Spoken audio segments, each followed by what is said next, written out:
Hello, and welcome back to Tell. Hello, Andrew Nemi. Hi. Sorry, I got to move the microphone cord a little bit, just that one time. Hopefully no more. Okay. Because there was lots of noise last time, just like there was the first time. But I think we're slowly getting better and zeroing in on the issues. Yes, we have to get mic stands, I think. Yeah. Because Andrew cannot sit still. It's pretty funny that we've done like 100 of these episodes, but we've only really done like 2 with the video. So it's like we're just brand spanking new at this again. Not true. We had previous video. That doesn't so count. long ago. We've forgotten everything by then about that. So You're just trying to cut yourself some slack. we're noobs, yeah. Okay. Yeah, exactly. Chill out, everybody. Nobody's even said anything. Why you got to be so harsh? You're right. No one said anything. They're very kind. So I'd like to talk about our date. Right off the bat. Our first date. Like our actual first date or our first date observance this week? Both. Okay. So, first of all, we have a little secret. What's that? Andrew and I do not know the date of our actual first date. Nope, we don't. And why is that? I guess because were we posting on Instagram back then? Instagram did not exist when we started dating. Is that true? This was 2009, Andrew David. Trying to think when my first... Yeah, I guess maybe you're Instagram was right. 2012. I guess you're right. So... I'm going to find my first post on Instagram. It's 2012. Is it? You're certain? This might take me a little while. Okay. 2011. January of 2011. Okay, so Instagram is potentially, 2010? I don't know. We could look that up. Because we too. weren't the first people to post on Instagram. My first Instagram photo is of Weezer at the joint at the Hard Rock Hotel.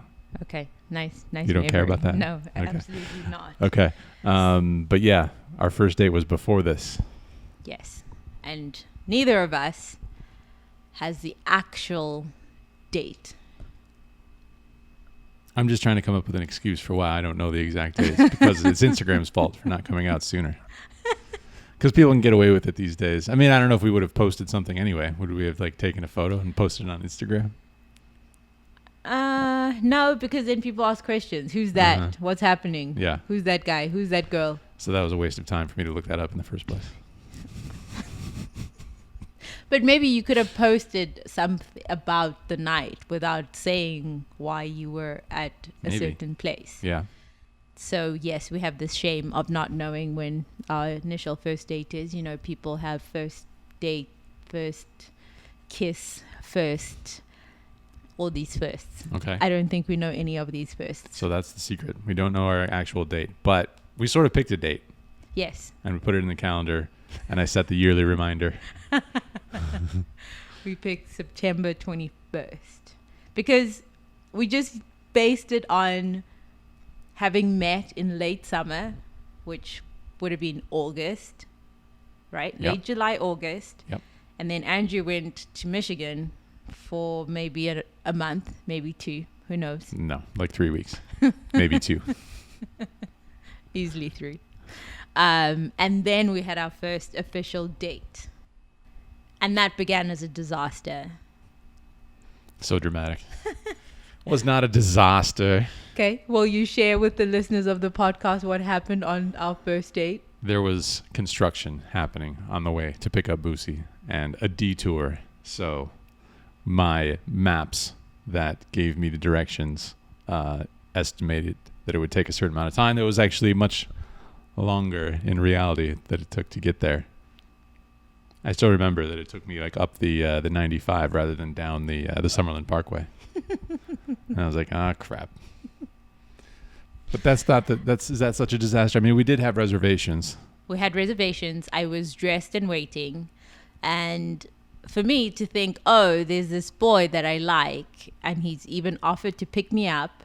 You know, it wasn't Meet me somewhere. Which also is kind of shady. Why was I giving you my address before I just look so trusting, so trustworthy. Anyway, so yes, he was coming to pick Plus, me up. I was just so handsome. You're like, whatever. It's worth the risk. He might be a killer, but he's really good looking. Well, at least I can die at a handsome man's hand. There you go. This face will be the last one you see, so it's a good way to go. So here I am thinking, I'm going to be stood up. This is just great. Great. So dramatic. It was like 10 minutes, 15 minutes late. No, you were about half an hour late. I don't know about that. Yes, maybe 20. Half an hour. I don't know. Anyway. And so finally Andrew figured it out, and we went to a tapas place called Firefly. So this week we went on a date to celebrate our first date on the date we made up. And what happened, Andrew? What happened? Another near disaster. Yeah. I was like, it's very fitting for our first date. Well, so yeah, we wanted to go somewhere. Wanted to observe the date. So we went to a place that we had gone to on another date, not our first date, but we went to a Mexican place. And there's a restaurant here. There's a building that's sort of like cycled through 3 different Mexican restaurants by now. This is like the 3rd one. Yeah. That has occupied this same space. And it's pretty brand new, recently reopened. And so we go in there and it just like smells like sewer in there. I think it was a cooking oil down the drain smell. Yeah. Because I'm familiar with a cooking oil down the drain smell. And Andrew asked the guy, hey, is this a weird smell in here? He's like, I think so. We'll just put on a candle. And I was planning on having fish tacos. And immediately I was like, this does not seem like a good idea. Yeah. So that was a disaster. I'm just copying you, who makes everything a disaster even when it's not. Pretty big disaster. When you're trying to take your lady somewhere special for a special observance and the place smells like sewer, it's kind of a disaster, I would say. So we went to we left that place and went to the same building where Firefly existed where our first date took place, but now it's called Tacos and Beer. Correct.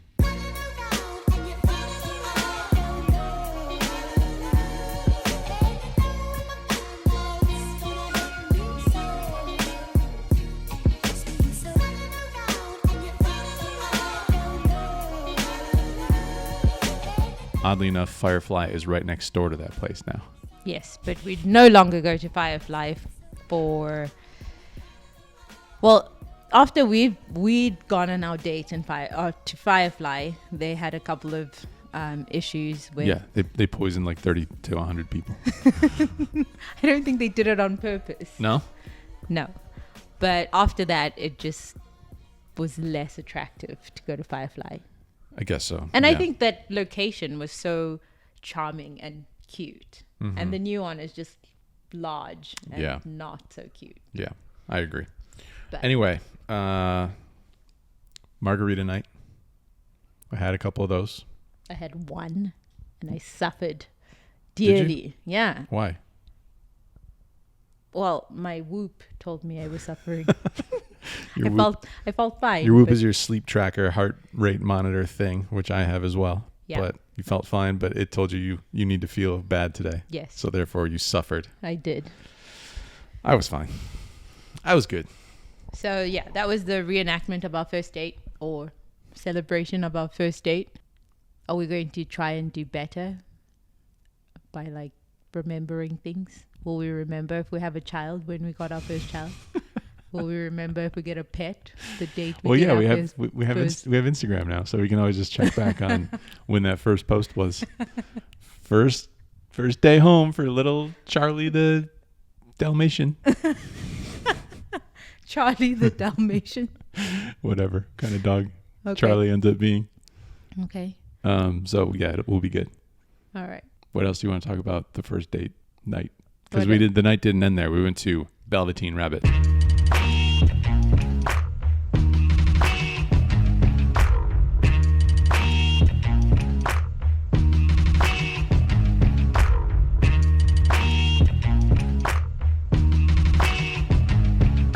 Oh, we did. We went to Velveteen Rabbit. I had not been to Velveteen in a hot minute since it was closed. So Velveteen is your favorite cocktail bar in all the land. I really do think their cocktail making is superior. Yeah. The flavors are just superior to most cocktail places. Yeah. And I'm spoiled. And so other places just never quite get there. Mm-hmm. Except Park MGM with those espresso martinis. Yeah. Park MGM reopening on the 30th. But Velveteen Rabbit, very glad to see that they are reopened and slanging those drinks. And we got a pretty interesting drink that comes with a Polaroid picture. It does.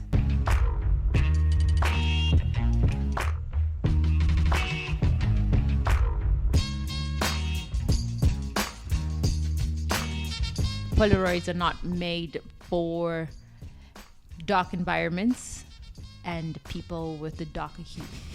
That's all I've got to say about that Polaroid story. Yeah. Yeah, I mean, I just look like teeth and some shadow. I don't know. I don't think it's that bad. Okay, we'll put it on the screen here so you can judge for yourself. They've seen it, but we'll see. We'll see what they think. I think it looks fine. Okay.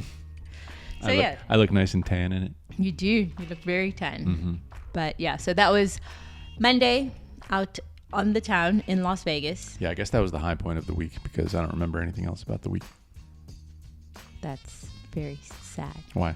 What else happened? I went to Costco. Okay, exactly. I came across this Reddit thread. Okay. Called Industry Secrets. How did you come across this Reddit thread? Do you hang out on Reddit? I used to for a hot minute because I thought it was great. I was trying to wean myself off Instagram, but you just supplement one drug for another. So, how did you find this one? This one I found via TikTok. Oh yeah. Mm-hmm. So, this Reddit thread is called. I feel like the cool people hang out on Reddit. So yes, that just proves you're not cool because you do not hang. That's what I'm Reddit. saying. Yeah. What's an industry secret in the field you work in? So I'll give you some examples so that you can start thinking about yours. Okay. To share with the listeners of the podcast. Hit me with some examples. So some examples we have from a hairstylist. She says, almost every hairstylist gets the heebie-jeebies when we shampoo your hair and you just stare up at us. Close your damn eyes at the shampoo bowl. I could see that, but that's never been me. I've never been staring up at Marie who cuts my hair. You don't? Do you close your eyes? Yeah, I do. I either close my eyes or, I have to. I'd have to close my eyes. You definitely close your eyes. Pretty sure. Staring. No, I don't. I've never looked up at her while she's washing my hair. No. I mean, it's really relaxing to have your hair washed. Yeah, exactly. So I always close my eyes. Yeah, it's like borderline nap time. Apparently, some people keep their eyes open. So let us know. What's wrong with you people? Psychos, all of you. Somebody who works in the restaurant industry says the cheapest bottle of wine in the restaurant has the biggest markup. And your $6 glass of sangria might actually just be boxed wine with some fruit in it. I feel like I would know if that was true. If it was boxed wine? Yeah. You definitely would not know. I might. How? Just throwing fruit in it is really going to give it that sangria taste. Well, it's not like they're going to do it for immediately when you get there. Okay. As long as they put the fruit in, however long sangria takes to make. Chilling in the fridge. You will never know that it's not. Yeah, we got sangria, I'm sure, on our first date. Oh, we did. Mm-hmm. They could have given us boxed wine, though. Probably was boxed wine. With fruit in it. Yep. While they were poisoning everybody in the restaurant. Terrible. That is terrible because I don't think anybody got food poisoning then. That was years later. That's true. They were still crafting their master plan to poison everybody. That's cool. Any more secrets? Construction Boy says, if your windows or sliding doors are tough to open and close, 9 times out of 10, when you call us, we put your own dish soap on the tracks and the thing works perfectly. It takes 5 minutes and we charge you $150. Dish soap, people. It's better than WD-40 sometimes. That seems... odd and surprising. Is it really better than WD-40? I mean, WD-40 is like magic juice, you know? He said sometimes. Yeah, sometimes? Okay. Interesting. We should try it. We don't have a sliding door, though. No, we do not have a sliding door. We can't try it. Okay, so Andrew Nemi, what are some poker secrets? If any of you people... Industry secrets. If any of you people have a sliding door, try the dish soap and let us know in the comments if it smooths out that sliding door track. Okay. I look forward to hearing about this. Could be total BS. We need to make sure. And Marie, just ask Marie if she gets the heebie-jeebies when she's washing somebody's hair and they just I'll do look that. up. Yeah, I'll text her and ask her. So you were saying poker? What are some poker industry secrets that you can share with the listeners of the Tells podcast? I wish I was a dealer, you know, or like a floor man or something like that, because then I feel like you would have the real sort of like inside story about what they do to people. Who does to people? Like, I don't know, like how often like people get 86'd or what happens, you know, to people when they take them in the back room and beat them up for winning too much. That might only happen. That does not happen. That might only happen in movies. old movies. Yes. Killing Vegas tourism when it's already down. Way to go. I mean, like, from my perspective, it's like people who you think have a lot of money, or the number of people that you would expect to have a lot of money in poker, often have far less, or are pretty close to broke even. Whoa. Yeah. I mean, I think like the top tier guys like Negreanu and Phil Hellmuth, they're like really well off type of people.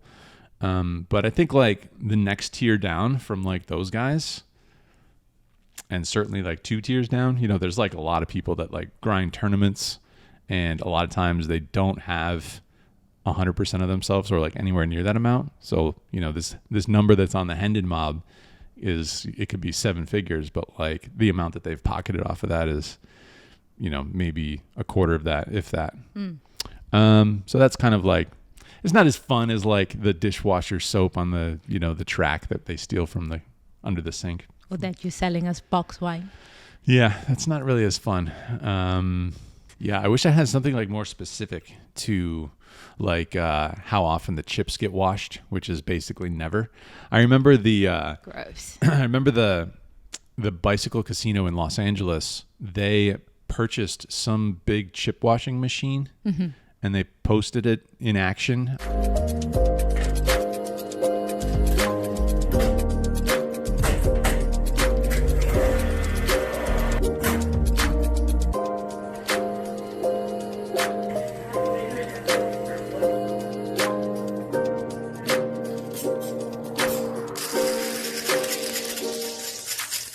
I mean, at least they were prepared. They were preparing for the pandemic. Now they can like use that as a marketing thing. Sure. We have the best chip washing machine. This is huge in the country. Huge contraption that like washes like racks of chips. But if you go to like the Mirage, I mean, I love the Mirage, especially the poker room, but the chips are dark. The chips, yeah, they have like, you know, globs of dirt that have just like stuck there and haven't been replaced or washed, the chips, in decades. Decades? Probably. Okay. Don't play poker is the industry secret here I'm getting. Or wear gloves when you play poker. Wear gloves, wear a mask, wash your hands. I'm trying to think if there's anything else. But yeah, so I'm like sort of like, I'm not really on the inside of the casino, really. I'm not like behind the scenes at the, you know, the operations of the casino. Just like poker players. And so like I kind of know about, you know, like financial situation of poker players isn't always what it seems. What about some insider secrets of being a YouTube vlogger? Are there some insider secrets? Insider secrets. Every video takes 5 days. Yeah. Even though it's 20 minutes. Yeah. It takes an incredible amount of time, much longer than you would expect, because you have to, I mean, you're filming like on one day and you're playing an entire poker session, which could be like 8 hours. And then you're filming after that session a lot of the time. So there's like intro, poker, and then outro. And then editing all that stuff, yeah, can take like 15 hours. So there's been like a lot of there was a lot of nights where I was sitting on this couch editing until like 10 in the morning or something because I wanted to get the video out the next day, or that day, I should say. All right. So as you can see, we don't have any really exciting insider secrets. But if you work in an exciting industry or have some exciting industry secrets, share them with us. You can leave it down in the comments or write to us, hello@telspodcast.com, or text us, 702-690-9299. I'm glad you know that phone number. I don't know it yet. I'm very good with numbers. Are Names you? and numbers, usually pretty solid. Really? Yeah. Can you count cards at blackjack? I'm sure I could. Is that what it is? Remembering numbers? Yeah, you got to like keep count. Very good at remembering numbers. I never always... Can you count quickly? Can I count quickly? Yeah, Yes. when there's lots of distractions. I don't know about when there's lots of distractions. How are you but going to hold up when they take you in the back room and try to beat you up? I'm going to start praying in Zulu. Okay. Okay. What did you think about me on our first date? I thought you were very attentive, which is very sweet. And you asked lots of questions. Which girl doesn't like being asked lots of questions? And you looked like you were actually listening and interested. So I was genuinely interested in the questions I was asking and what you had to respond with. Yes. Really wanted to get to know you, is what you're saying. Seemed like it. Why did that made you feel like that made you feel like somebody was genuinely interested in you, and that feels good? What's happening here? Yes, of course. That is a good feeling. Yeah, because you don't want to say like just ask a lot of questions. Oh, yeah, no. Listen. I mean, ask questions that you genuinely want to know. Don't just ask the questions that you think you should ask. Sure. You know? Yeah. I think you asked me what my childhood was like. I don't think anybody's asked me that before. What was it like? I don't remember. Was it good? Bad? Medium? Anyway. So I asked lots of questions. I was interested. And when I asked you questions, you answered thoroughly. And I think enthusiastically, you know? Okay. I could tell that you were nervous. Really? Yeah. Was I though? Yes, you were nervous. Maybe. I guess so. But even in your nerves, you were still really open and, you know, wanting to tell me things. So that was very sweet. How could you tell I was nervous? Because you do this like thing with your shirt when you're nervous. What? You like what thing? You used to pull your shirt. What? I don't know if you still do that. I've never done that. Okay. Pull my shirt. Yeah, you not pull it, but you'd like keep adjusting. Really? Maybe that's your towel. Maybe it was just itchy. Maybe my shirt was itchy. That's your towel now. We've shown it to the whole world. Yeah, no, I think that was because you used to. Okay. You do this when you're nervous. You play with my ear. Play with your earlobe. Yes, it gives me comfort. You don't do it too often though these days. I ain't nervous. I'm an American now. What's there to be nervous about? Literally everything. The weirdest thing in the first date for me was when you asked me if I wanted to go to the restroom with you.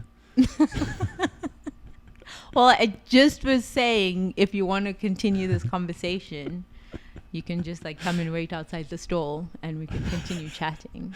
So how would that even work? So you were going to the restroom and you said, "Do you want to come with me?"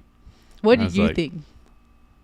I don't know like what you meant. Honestly, I honestly didn't know what the hell you were talking about. I don't think I wasn't thinking you wanted to like go get frisky in the stall or whatever. No. But I didn't know what you meant. Well, I was like, what am I going to do? Go stand there outside the door while you're in the restaurant? Yeah. Why would I do that? Just why like not? Like a little puppy? Yeah.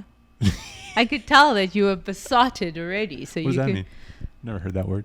You haven't heard besotted? Is that like beside yourself? No. It's like enamored or enthralled by. I mean, yeah, I could probably wait 3 minutes for you to come back and enjoy my boxed wine sangria with fruit in it.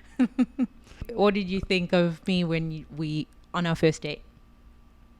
I was always like very intrigued by you, and you were also like just really easy to conversate with, which was always like not my strong suit.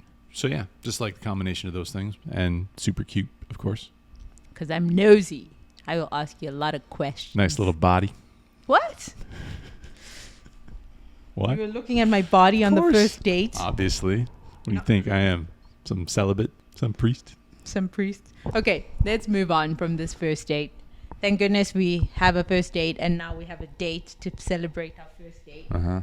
Ending the week, we saw the Savages. We did. In Las Vegas.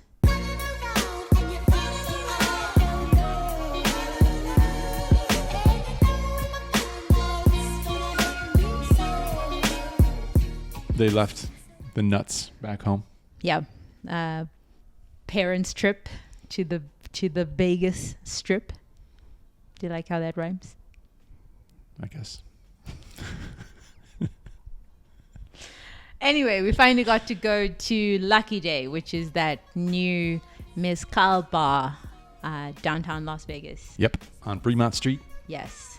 What did you think? They finally let us in after 3 requests. 3 weeks texting of trying to get into a speakeasy bar. Yeah. Is it a speakeasy? I don't know. No, Not really. It's just a bar. It's a bar. Yeah, we had to send a reservation, ask to make reservations like 4 days in advance, I think. Okay. Is how we got in. So you do have to order some guacamole or salsa.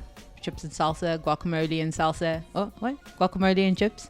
Mm-hmm. In order to be sat. Yep. I Cool had spot. a mezcal flight. It was good. Mm-hmm. And some cocktails. I had a Paloma. Is that what it's called? You did, yeah. Okay. I think the bartender made you a specialty Paloma. Off the menu, yeah. Spicy I like that. Paloma. I like that. One of those places where like you tell them like what sort of flavor profile you might like, because the drink I originally wanted they were out of one of the ingredients. So I was like, all right, I'll take something smoky. And he was like, maybe do you like spicy or not spicy? I said I like spicy, and he gave me something smoky and spicy. And it was really good. So I think 2 thumbs up. I would definitely go back. It's just kind of annoying that you have to like figure out a plan. I mean, I guess they do take walk-ins if there's space available. Right. But is there space available under these times? Yeah. Yeah, I think it's best to just make a reservation if you have any intention of heading down there. Mm-hmm. But it was good to see some New Jersey friends. Yeah. Haven't seen them in a while. Trevor Savage, Jody Savage, 2 of my favorite people that I've met in this poker journey. Through poker? Yeah. Yeah. Trevor's just like such a nice / smart / easy to hang out with and chill with. Sure. / good poker player, great poker player. Good poker player. Yeah. So I might have a little man crush on Trevor, and Jody's great too. Yeah, she is. Yeah. So great to see them, hang out, get some time with them. All right. Do you have anything else? No. All right. Let's go to some listener feedback. Let's do this. Let's get into these comments. You know I love YouTube comments. Shirlette. Shout out to Shirlette. Hi, Shirlette. Nice to see you in the comments. He loves giving you compliments. Accept the compliment. I accept the compliments. I do. I really do. I do appreciate the compliments. Even though I am rich is better. You're Andrew, looking rich today. It's safe to say you look like $1 million. Even with the sweatpants shorts, Busi, you look like $1 billion. Thank you. And speaking of the sweatpants shorts, ladies and gentlemen. The sweatpants shorts, ladies and gentlemen. The favorable sweatpants shorts. Sit down. Okay. Boy, are they comfy. Okay. Boy, are they comfy. Dave Solomon says, love you both. However, I was taken aback a little with your conversation on objectifying beauty. I agree when done inappropriately, it hurts, doesn't add anything of value. In fact, diminishes when done improperly. On the other hand, I tell my wife she is beautiful all the time. We've been married 42 years and are still going strong. I respect her more than any other person alive and think it is important for her to know that I appreciate her. I do this in many ways. One such way is to compliment her on her looks. This does not diminish her in any way, and she appreciates it as it is sincere. Congratulations on 42 years, Dave. That's longer than I've been alive. Okay. Isn't that amazing? It is. That they've been married for longer than I've been alive. It is, yes. Not many things have been around for longer than I've been alive. What are you talking about? Not many things have been around. So, do you believe it is sincere when I say it, and therefore appreciate it? Yes, I do. I do believe that it's sincere. Mm-hmm. I just think, for me personally, words of affirmation is not my love language. Okay. So, yes, I appreciate it. Mm-hmm. And I'm sure I would feel worried if you stopped saying it. Okay. I'd be like, what did I do? What's happening? What did you do? What did I do? To become not pretty? No, for you to not tell me that. Like Because I was now mad? Huh? Like I'd be mad at you or something? I don't know. Yeah, maybe. Or you got a side chick. I don't know. I think you'd still be hot even if I was mad at you. You'd still tell me? I still You were so hot. I still hit it angrily. But so for me, how Andrew shows appreciation in a form I appreciate the most is through quality time. So if Andrew spent 60 minutes looking me dead in the eye and talking about things that I want to talk to, and he's enthusiastic in that conversation, Mm-hmm. that beats your beautiful any day. 60 minutes though. Yes, 60 minutes. Got that kind of time? Yes. Okay. You would happily take a nap with me for 60 minutes with your arm like right over my neck and making sure to remind me not to move a muscle. Yeah, Wake up with a crinked neck. that's right. So, But I guess so. I mean, yeah, if we're talking time, that's time well spent. You're right. It also doesn't really take a lot of effort, you know? Does it take effort for you to have like conversations, quality conversations? sure. Yeah, see, that's what I'm talking about. That's why my love language is the best. Your love language is a lazy love language. But yeah, so Dave, I didn't mean to, make people, because I think it is good to appreciate and say, you do look beautiful. But I'm just talking for myself personally, Okay. Yeah. I was just saying, you can hit me with the casual one-liner as I'm on my way out the door. Okay. With, damn, honey, you looking fine today. Go get him with that handsomeness.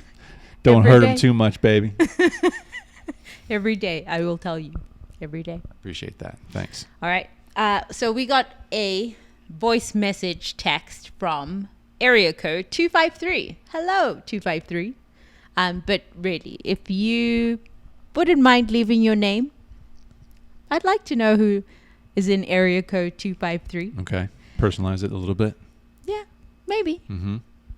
But if you don't, still write to me. And it says, Busi, thank you. Charming, intelligent people are hard to find in this world today. Or at least they are hiding to avoid conflict. Andrew, your normal videos are the best I have seen. I would like a bit more exposure to failed bluffs and leak mitigation. But again, thanks. And also says, Busi, may we learn a little bit more about you, where you're from, how you came to the US, what you do, and thanks for the content. So that's cool. Thanks for the message. What thanks was for it? the message. 213? 253. 253? Yes. So He likes my normal videos? Is that what he said? yes. What are my normal videos? Like poker vlogs? Poker. Yes. This is not your normal. Oh, this is not normal. This is not your normal. This is abnormal. No, this is not your normal habitat. How you came out on YouTube. This That's is true. This is not your normal. Yeah, this is different. That's cool though. All right. Right on. Are you going to talk about leak mitigation of failed bluffs, or we're going to save that for the poker video? I think it's a poker video thing, right?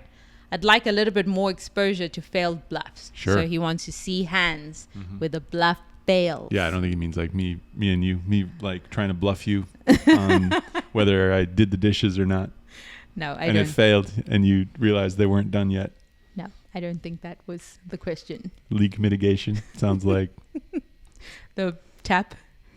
Yeah, the faucet is leaky. Busi, may we learn a little bit more about you? I am from South Africa, Johannesburg, South Africa. I came to the US 2007. Was it on a boat? I did. I came on a boat. It was a very long boat ride, about 6 months. No, I did not come on a boat. It takes that long. I think it's like 30 days on a boat. But these are the questions we got asked. Maybe in a week. At the club when you told people you were from South Africa. Did you come on a boat? That's crazy. So I came to the US to seek for my pot of gold, my American dream. Still searching for my American dream. But I did meet a handsome fellow, Andrew Nemi. You sure did. And my sister lived here, so it was, especially in Las Vegas, it was an easy transition. I moved from South Africa to New York, and then when New York got cold, I moved to Las Vegas and met Andrew and have been here ever since. Yes. I trade futures currently for work. And would you recommend that somebody from South Africa moves to the United States of America to pursue their dreams? Or maybe not to pursue their dreams, but as an opportunity in dream pursuit, perhaps. If that's it makes more sense or not. Maybe not. I don't know if I would say move to America per se. I don't think it's really about the place that you move to. Right. I think it's the change of scenery, getting outside of your comfort zone, like what you knew, the way you grew up. Because if you go anywhere in the world, you will be changed. Mm-hmm. And usually for the better if you're open to it. So I wouldn't say, you have to come to the US and that's where you are going to get that thing. But I do think if you have the opportunity, leaving where you grew up and the people that even if it's for a little while, I think it's very expansive and good for you. I just wonder, like, what the current like view on the craziness that we see, at least on Twitter and on the news and stuff. I wonder what that looks like, and if America is still like the place you want to be. If it's still like the promised land, that it was for a long time. If it's billed as such, if it's thought of as such, or if it's like, it's kind of like crazy at the moment. Canada looks interesting too. It's right next door and same continent, or maybe like go check out Europe or something just because. But of course, everywhere has their issues too. So yeah, everywhere has the issues, and immigration is such a long process. So I think the ideal, if possible, which is not really possible or accessible to a lot of people, would be to go and visit a bunch of places before you pick where you wanted to immigrate to, because the process is so long. Mm-hmm. And usually when you're in the immigration process, it limits your ability to travel so much. Yeah.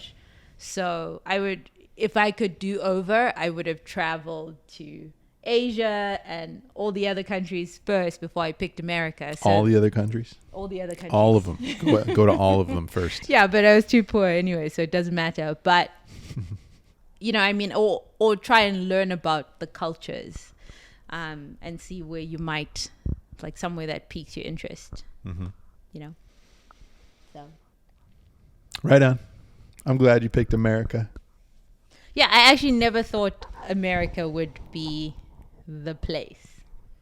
Especially in South Africa, we usually think of, moving to the UK because there's a lot of UK or English influence since we were British colonized.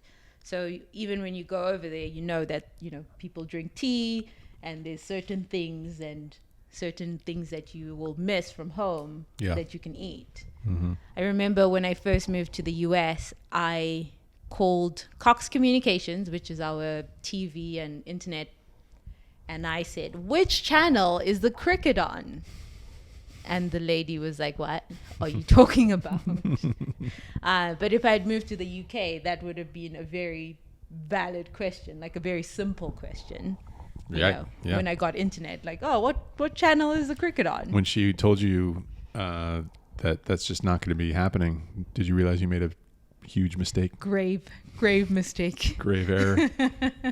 And even something as simple as Formula One. I didn't realize Formula One was not a big thing here. Mm-hmm. They'd be like, oh yeah, you can watch NASCAR. And I was like, no, the Formula One Grand Prix. So there's a lot of things like that I was just like, oh, it's very different to South Africa. Yeah. So I think that is all we have time for today. I'm glad it all worked out in the end. Yeah. Here you are. I definitely wouldn't be making YouTube videos if I had moved to... You never know. You could have a cooking channel. Maybe. You could have a tea channel. I could still start a tea channel. We have tea here, in America. Just saying. How often do you drink tea, Andrew Nemi? That doesn't mean it's not available. I'm just not into it. I do. I still drink Irish breakfast tea every single day. Or English breakfast tea. Proved how ignorant you were. I didn't say it wasn't here.